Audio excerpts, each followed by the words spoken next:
Okay. I think we're live. Does it say live on your end? Because I'm looking at something else.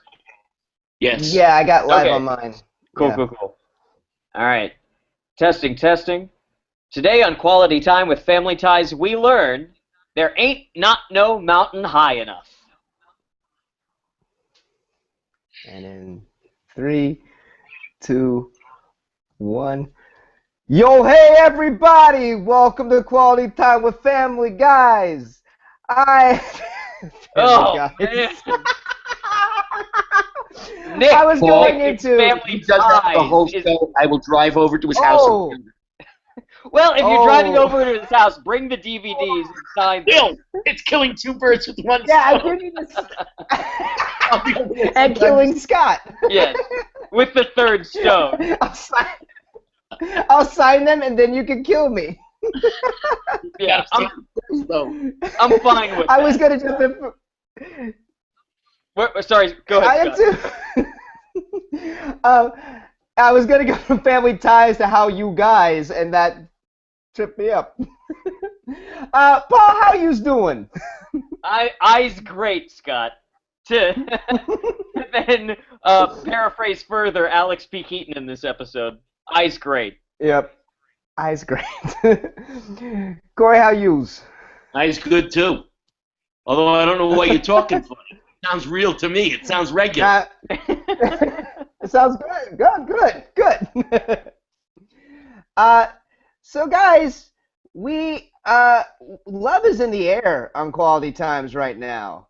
This is our third episode in a row dealing with the relationships of the Keaton children.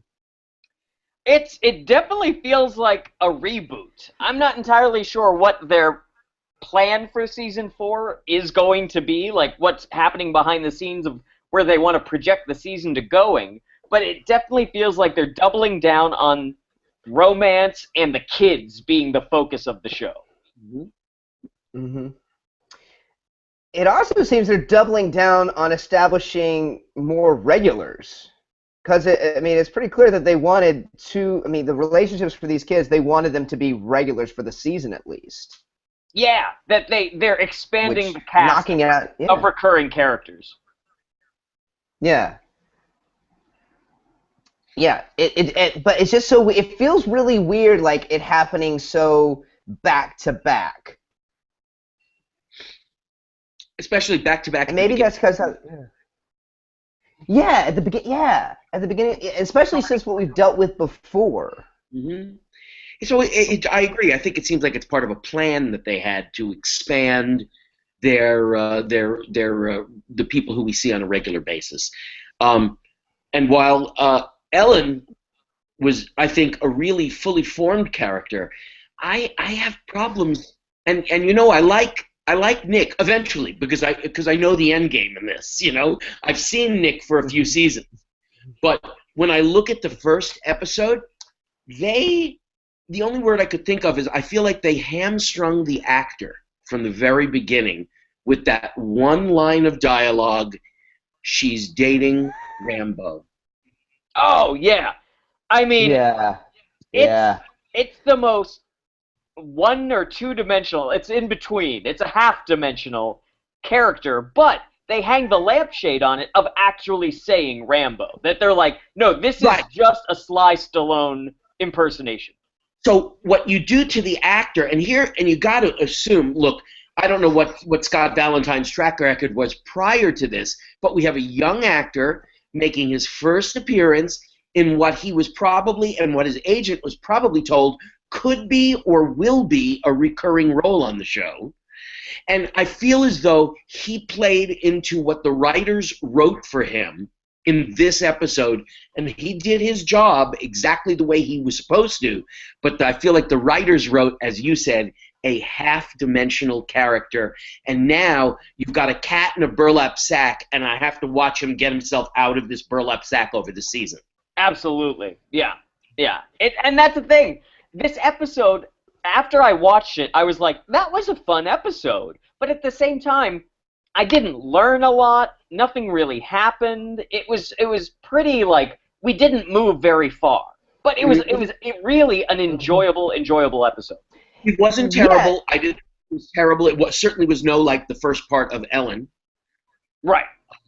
and nor was it Talia Balsam. Right. But it was, I don't think he's a bad actor. I don't think Scott Valentine's a bad actor.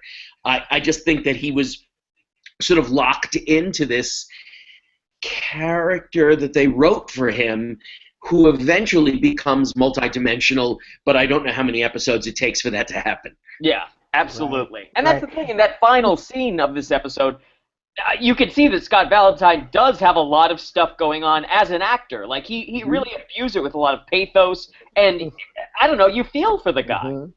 I do. I also think he has comedy particularly. Yeah. I think he does very well with the comedy. Yeah. Yeah, he has excellent timing. I mean, when we get to the dinner scene, I think he does a great job at the dinner scene. What kind of frustrated me with this episode, too, is it kind of felt like this was supposed to be an episode about Mallory, finally, and we haven't had one of those in a long time, and it became more about Steven. Steven and Nick. It became about Steven letting his little girl grow up. Her make decisions on her own. And I also thought it was really strange that they gave Alex a fully dimensional character to play opposite him. But they give Mallory, who we've criticized as being, they think she's dumb, like there's no real reason for Mallory to instantly fall in lust with Nick. I mean, other than the fact that he's cute and looks like Rambo and rides a motorcycle. But those aren't really, to me, those aren't really solid reasons. You're dumbing her down even more by making her attracted to this kind of low-level guy. And I just think that Alex, wow, you meet Ellen, it's like, wow, we're all in love with Ellen. I can understand falling in love with Ellen. Nick, not so sure about that. I sort of get very judgy about Mallory, and I feel sort of paternal and protective. Like, no, he's a rough character. Boys like that only want one thing, and you know what they want. Yeah, that is the problem with this episode, is that the focus isn't Mallory and Nick's relationship as two characters having a relationship. It's how does Mallory's relationship affect Alex, Steven, and their relationship with Nick. And that's the problem. Right. That's a failing of the Times or of the writers or of just the focus of the culture at the, whatever. But it's like, yeah, it would be nice to see, and I'm sure we do see their relationship by itself and how they relate to each other going forward. But yeah, it's no Alex. The whole entire time I was watching it, I just was like, man, I wish this was about Mallory meeting Nick and making it about that. But, yeah. Well, let's jump into it, guys. If you're playing along at home, we are on Season 4, Episode 3, Mr. Wrong. And, man, do they jump right into this episode. Mallory is coming down the stairs. She is wearing a camouflage tank top and skydiving chute pants. Parachute pants, sure. Like MC Parachute Hammer. pants. Parachute pants. They didn't seem very baggy for parachute pants, though. They didn't. Yeah. I thought they were making way too much fun of her clothing, which looked almost like a girl in 2016 for some reason. Yeah. She looked like just a teenager in 2016 to me. She looked very forward-thinking. I imagine at that time wearing camouflage was something. I mean, I still sometimes make a ridiculous joke when I see a kid in camouflage. I go, oh, where's Billy today? I can't see Billy. He's wearing camouflage. That's a dad joke. Yeah, I was going to say that's a dad joke. That seems about right. Yeah, that's a dad joke that I pull on my young students. Yeah. I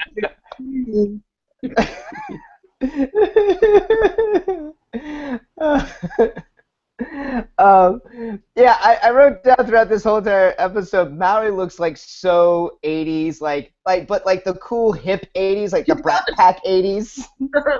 It's great. There's like a flock of seagulls thing going on later in the episode, like that. Yeah, that was great, Paul. That looked just like it. Yeah. Hey, Paul, could you do? I think this season, given your haircut and Justine Bateman's, you could reproduce her hair from every episode. This is my promise. Every episode, I'll wear and style my hair like Justine Bateman. Like Mallory. Yeah. It would be fabulous. That's Tune in every week to see Paul do Justine Bateman's hairdo. Yeah. Because you come into Quality Time with Family Ties expecting me to do all the Michael J. Fox stuff. No, Right, no, but no, no. no, no. no. It's all Justine all the time. Mm-hmm. Right, you're not going to go for the obvious route there.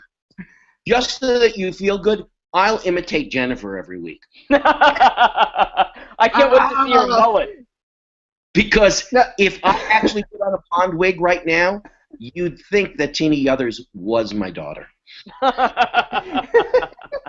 We're both going through awkward phases. Corey, are you going through a change of life? What's going on? Can't do it. Sorry.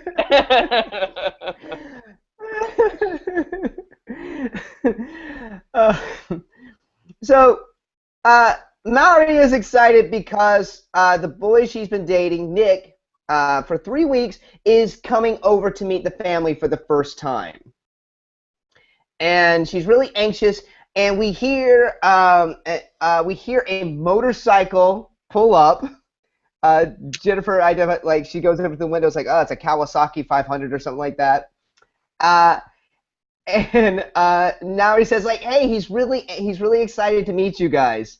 And she's like, Nick, come on in. And he's like, do I have to? Bump, ba-dum. Bum, ba-dum. Yeah, and he always greets Mallory by yelling out to her, which I kind of found a little disturbing. Yeah. Mallory! He actually does a yo, Mallory. They're just doing a greatest hits of all of Sylvester Stallone's characters. Mm-hmm. Yeah. And so Nick comes in. Nick is wearing like a very tight black tank top, black pants, a purple belt. Two questions, or one question and a comment. So is Yeah. the belt like it's a purple belt. Is it a weightlifting belt? I couldn't figure that out. I don't know. It didn't look like a normal belt. It looked weird. It looked like a weird superhero belt. Yes. Yeah. It was definitely like a bat belt. Yeah. But then my comment is, once again, we're talking about teenagers in 2016.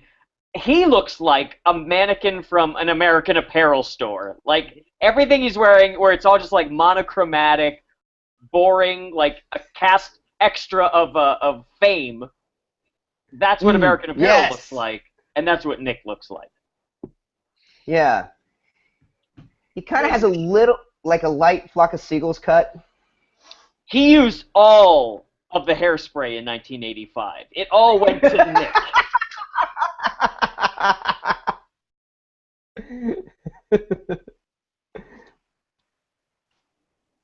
Corey?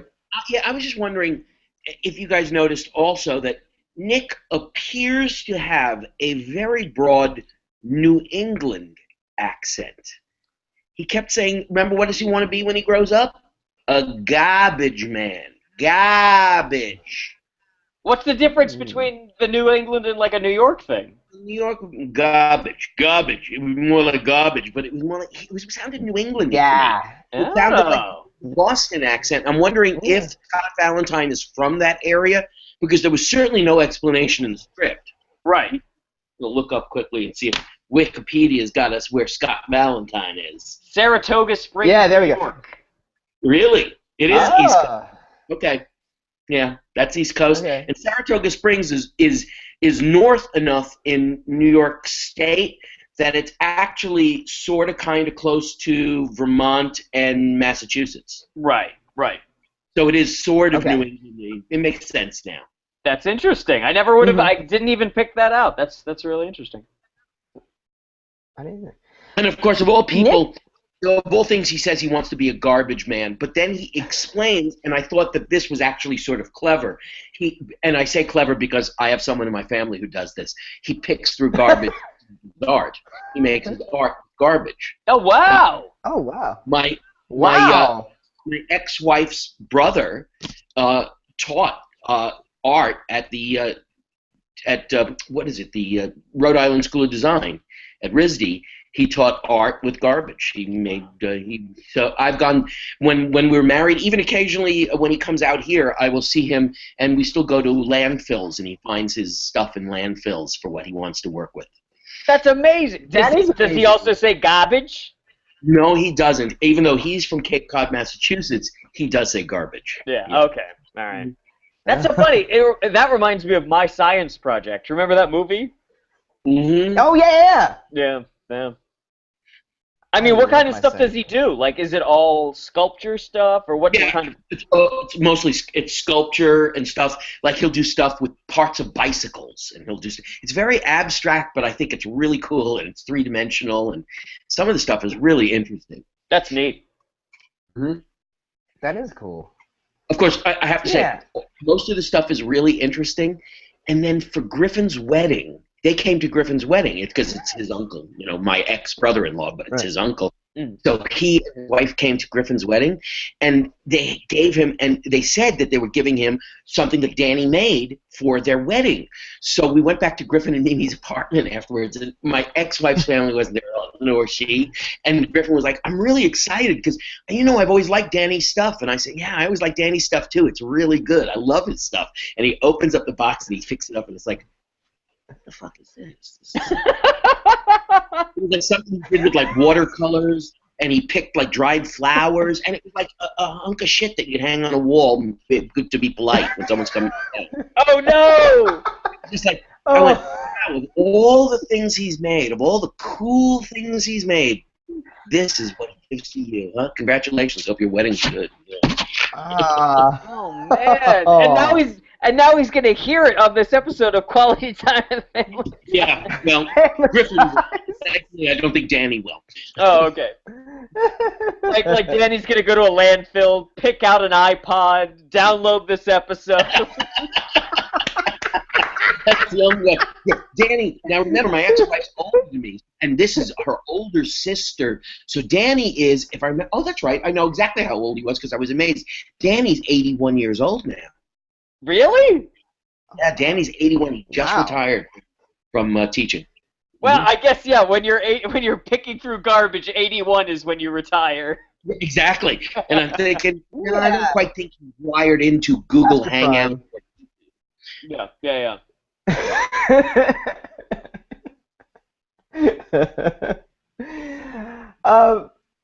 So, the family is meeting Nick.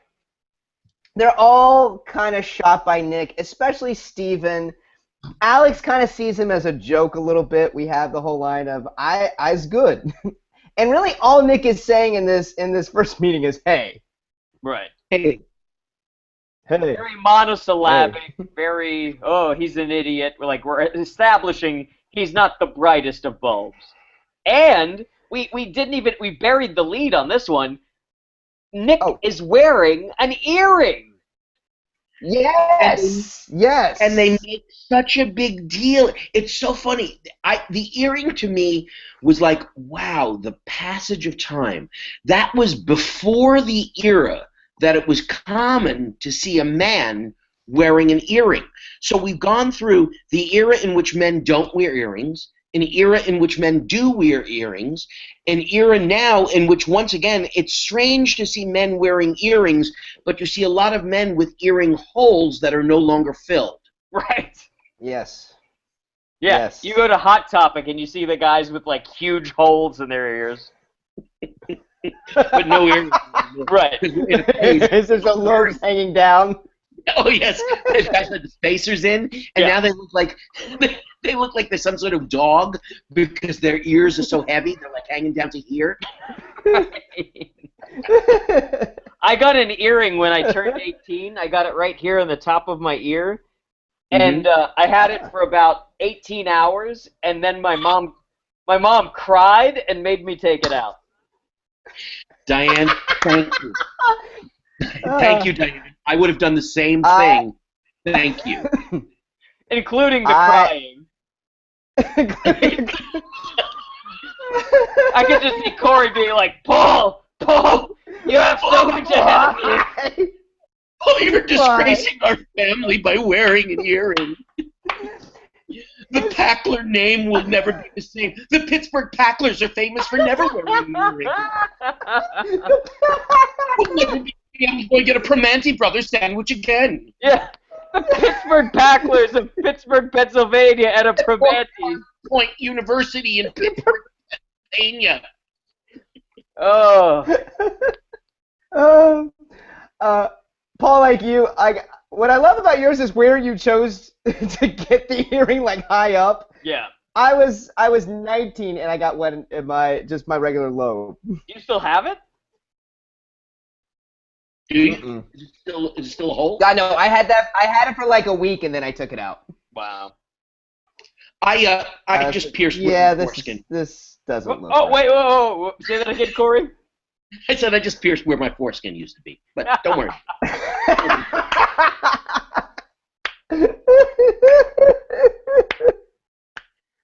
I'm not going to touch that. Instead, Well, no one usually does, Yeah. especially with a big dangling earring hanging off of my cock. Well, there went this episode's chance of getting an explicit mark on iTunes. Sorry. This was going to We be the haven't done our episode. job if we don't get. This is going to be the episode we were going to sell to the Disney Channel, but I guess. You're gonna love it. Talk about.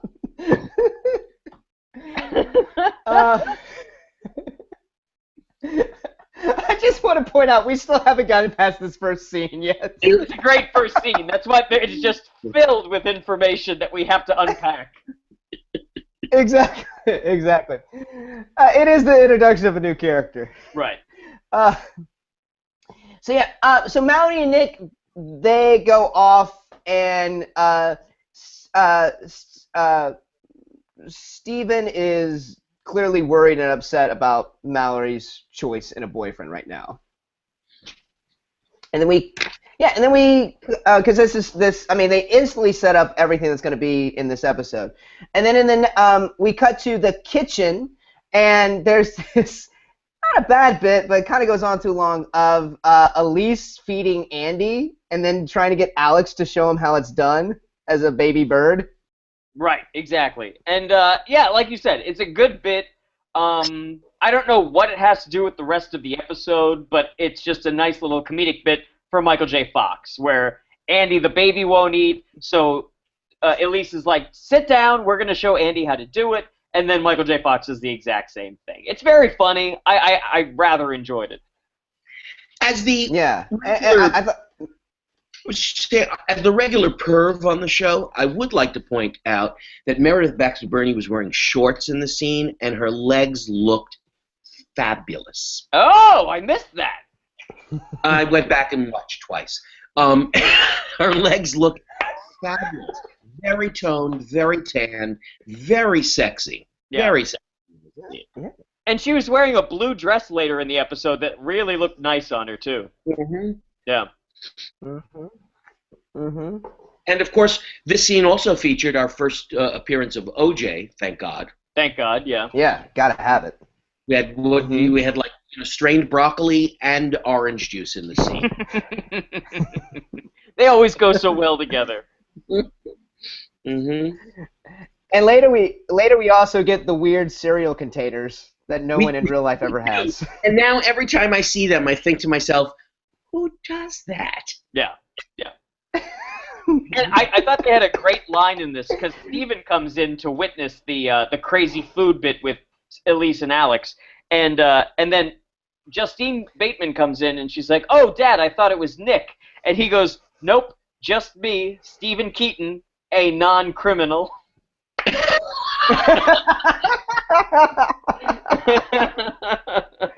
Just a great delivery by Michael Gross. He has a lot of that in this episode. His deliveries are great in this episode. Yeah, he and Nick really, as two characters, really play well off each other. Mm-hmm.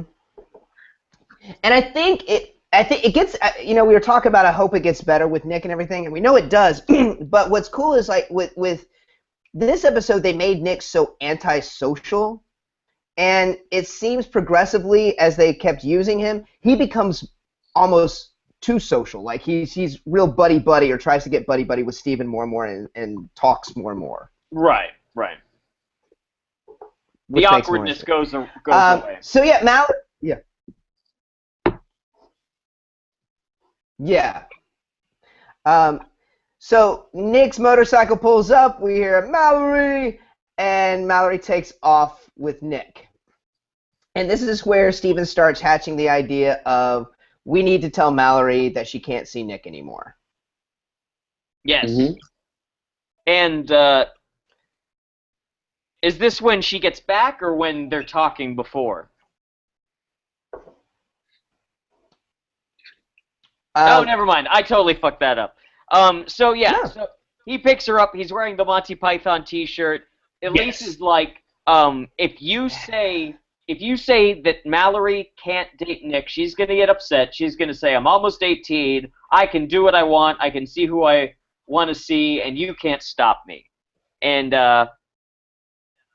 think this is like right after the scene where they actually mention Rambo. Blah blah blah. And right.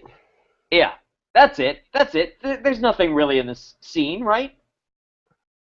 Yeah. Nope. Oh well, I think with the part they cut, because then we got the part we were talking about.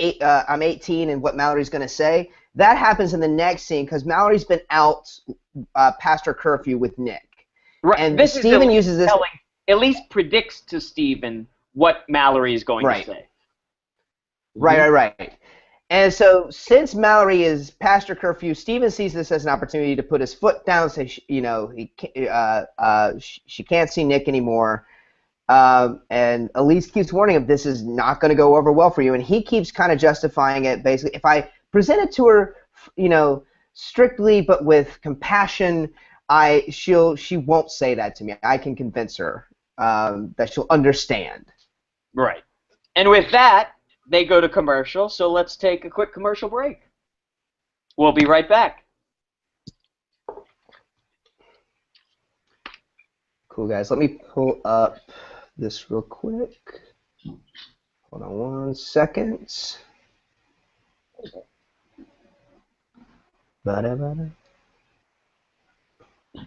Hold on. I'm just pulling up the end credit stuff. Okay. Just so I have it. Okay.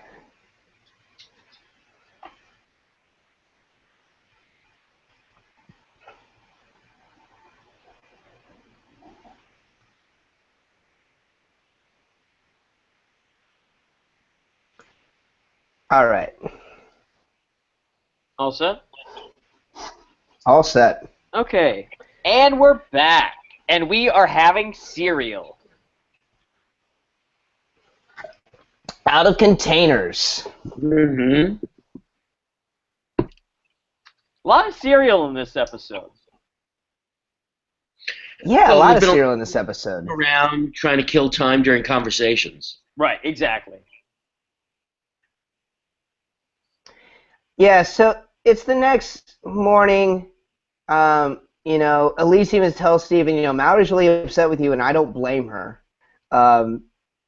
And he's like, it's for her own good, and yes, I thought this scene was funny where he's talking about the trials of a father, and Elise is like, that's a load of. And it's like, but the mothers too. The mothers have it worse. Right. Alex comes down because he tried to talk to Mallory with no luck.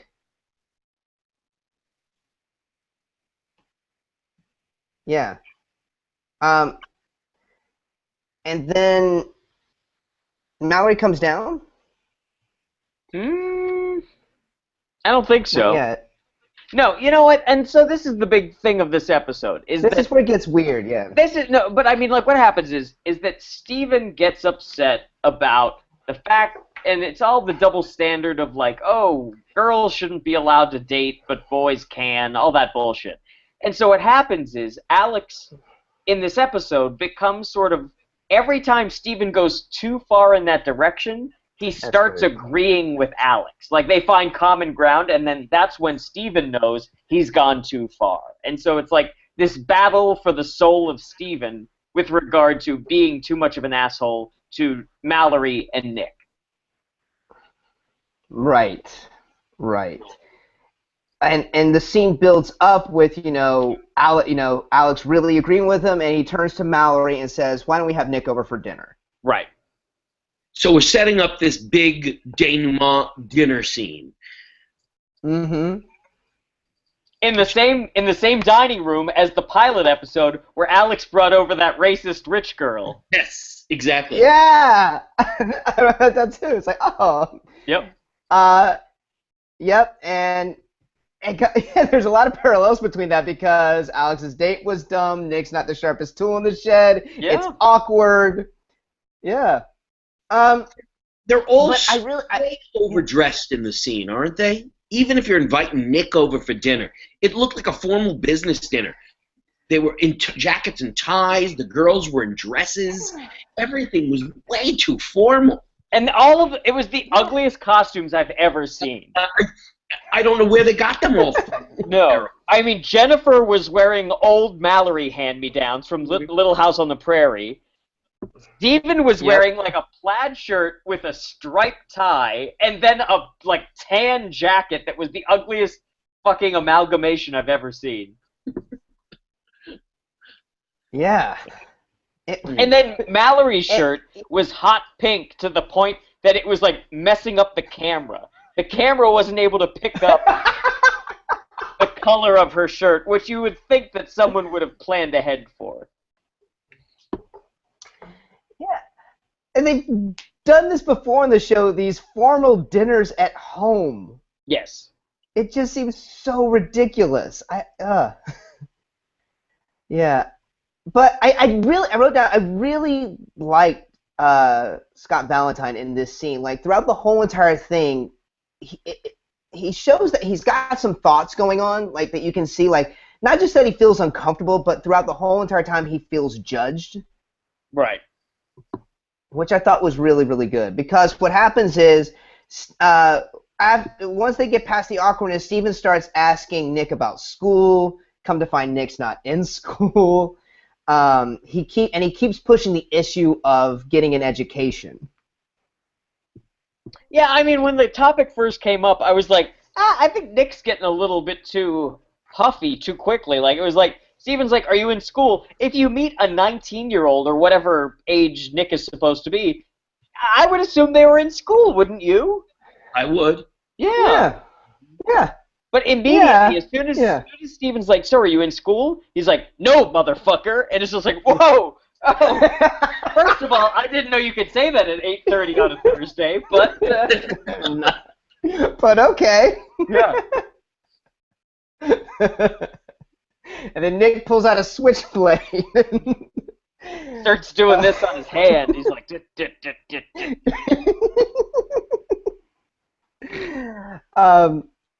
So yeah, and then Mallory tries to steer the subject towards Nick's art, which I thought was really weird why they didn't have Nick actually talk about his art. Like okay, Nick, tell us about your art. He's like, yeah, I do. What got you into it? He's like, I don't know.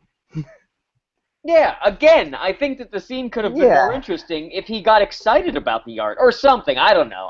Yeah. It felt like they were just cruising for an argument to happen, but I think that Nick would have been excited to talk about it. I thought so too. Uh-huh. I did think, did Nick have that cute line where he called Alex a cute little guy? Yes! It's a cute little guy. Oh, that was a great line. Yeah. Yeah. And the thing Nick does get excited about is his earring. Mm-hmm.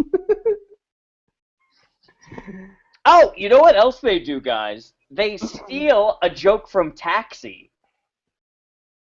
Corey, do you know what I'm talking about? Yes, it's the slow down. It's in Taxi. It's Bobby and Christopher Lloyd taking the driving.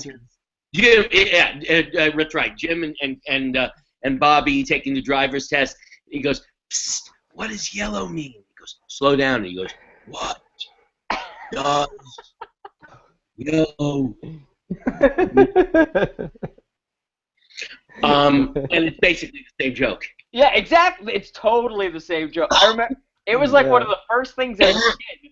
My mom would recount that scene to me as a kid, and I would just laugh. Like she would and then he says at the driving test, "Slow down," and I love him so. But I just can't believe it. I can't believe that Gary. It's a solid joke. What's that? A really solid joke, I think. Yes. Yeah. So yeah, Nick feels judged and upset, and he storms out of the dinner. Mallory follows him. He storms out, and who says he's no Charles Bronson? Nick does. I'm no Charles Bronson. What is it? I didn't get that joke. I know that Charles Bronson is not sophisticated, but was he meaning someone else, or I don't get it. Charles Bronson at this time had just come off of those Death Wish movies, where his wife was raped, and he goes on the streets of New York and just kills people. Right. Yes. Which, by the way, is a fantasy of mine. But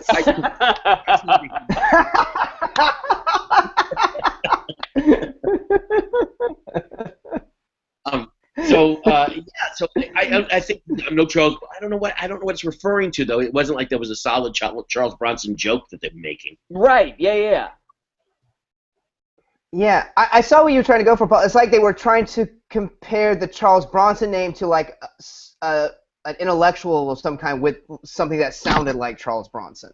Yeah, like maybe that was the point, but I couldn't think of someone else named Charles or that the name sounds similar. Yeah. I mean, I get it that like Charles Bronson is an action hero, but I don't think that's the funniest comparison or whatever. No, were they trying to going like he mistook Charles Darwin for Charles Bronson? Was Charles Darwin sophisticated? He was hanging out in the South Pacific for years. I'm sure he smelled right. Like shit. He's on a boat having sex with tortoises. I'm sure he wasn't the. Lovely dinner guest, Paul. Lovely dinner guest. Lots of stories. For our listeners, if you want to start writing Galapagos Island /fiction, send it to qualitytimewithfamilyties@gmail.com.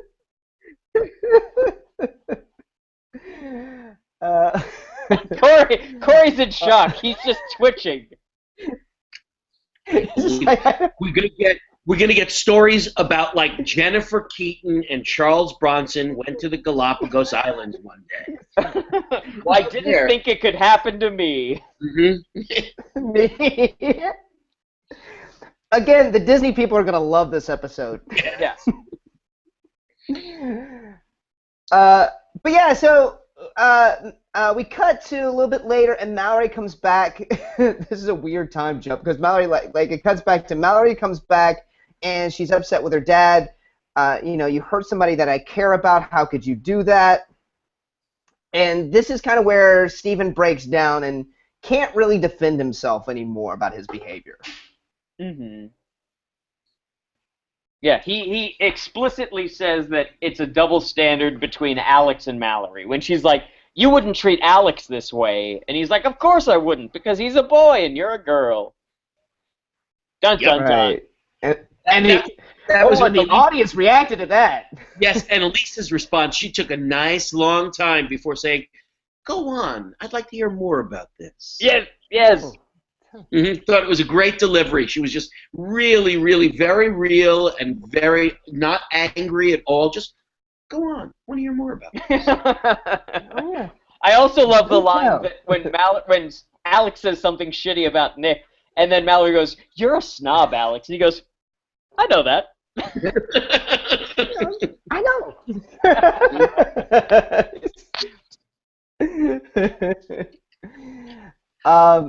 And so Mallory has like a nice little monologue about why, like I should be able to date. You wouldn't care about this if it was Alex, right. Which I thought was really good. And Nick comes in. He hasn't left. He's just been sitting on the curb, right?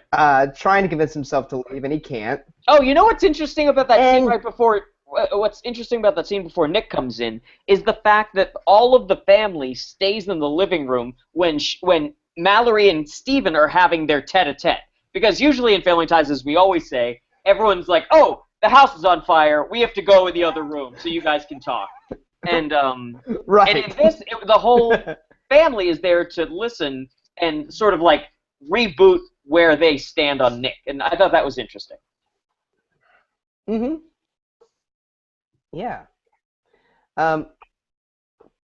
But Nick kind of has this. This is kind of where we finally see like they give Nick a little bit of complexity. Like he really confesses how much that he likes Mallory and really enjoys hanging out with her, and that he would never hurt her.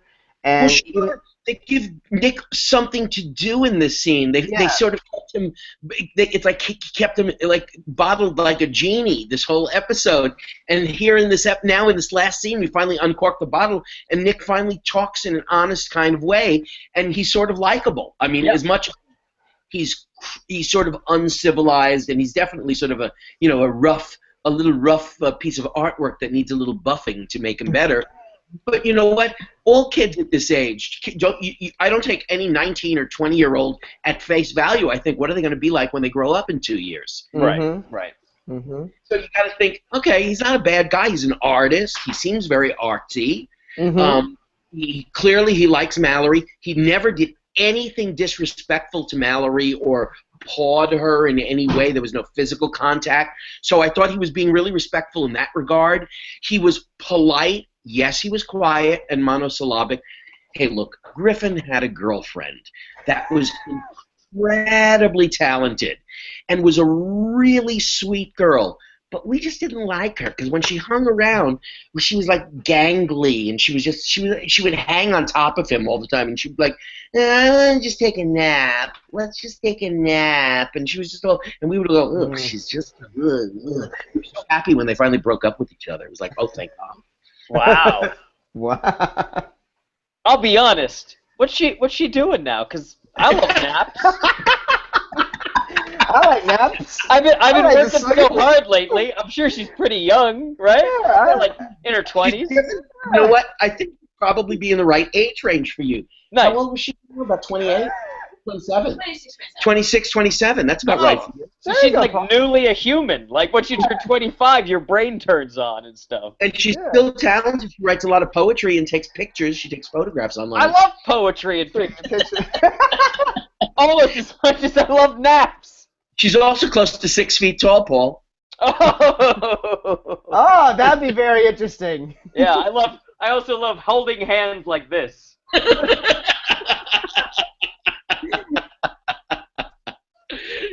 Yep. But the other thing, it just made me think of when you were talking about how nice Nick is and all this stuff.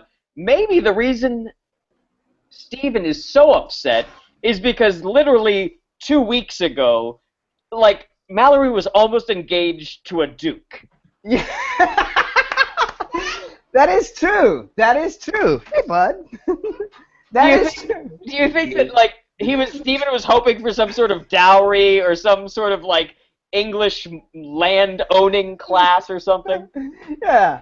Because he had no complaints then. No, zero. You know, it's funny. I don't recall they ever asked Nick a couple of questions that I'm fairly sure we would have asked, such as, who do you live with? What your mother and father do? No questions about his family and stuff. No. And if I'm interviewing a boyfriend or girlfriend, I want to know about where they come from. What school did you go to? How far did you go? Right. Yeah. Right. Yeah. Yeah, I feel like the verdict, I mean, that's pretty much the episode. They're like, all right, guys, you two stay together. We'll all learn to like each other. And I feel like the thing about Nick is Scott Valentine is a talented actor. Mm-hmm. Oh. Little tune from Henry in the background. Oh, I love it. It's my favorite song. Is Oh, right. that a Kesha song? It is.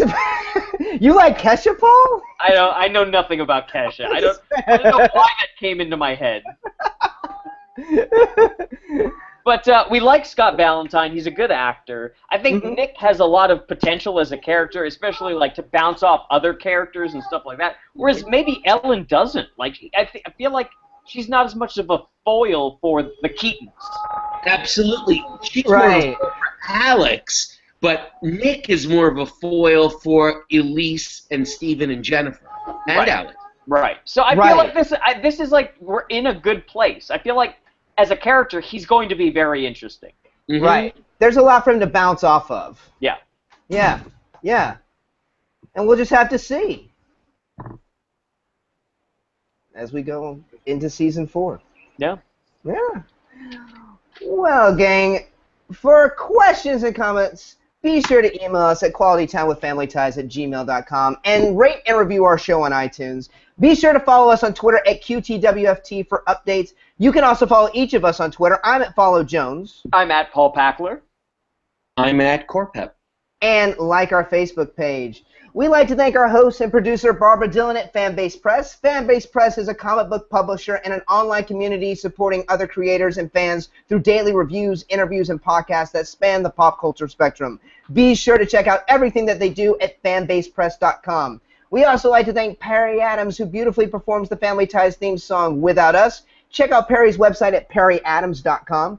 Also, Brian Dillon, who created our fantastic drawing and artwork, as well as edits our show. Brian is the president and co-founder of Fanbase Press. Follow him on Twitter at Comic Book Slayer. And also, Sean Foster, Fanbase Press's graphic designer, for designing our logo. Thank you, everybody, and we will see you next week. Bye. Bye.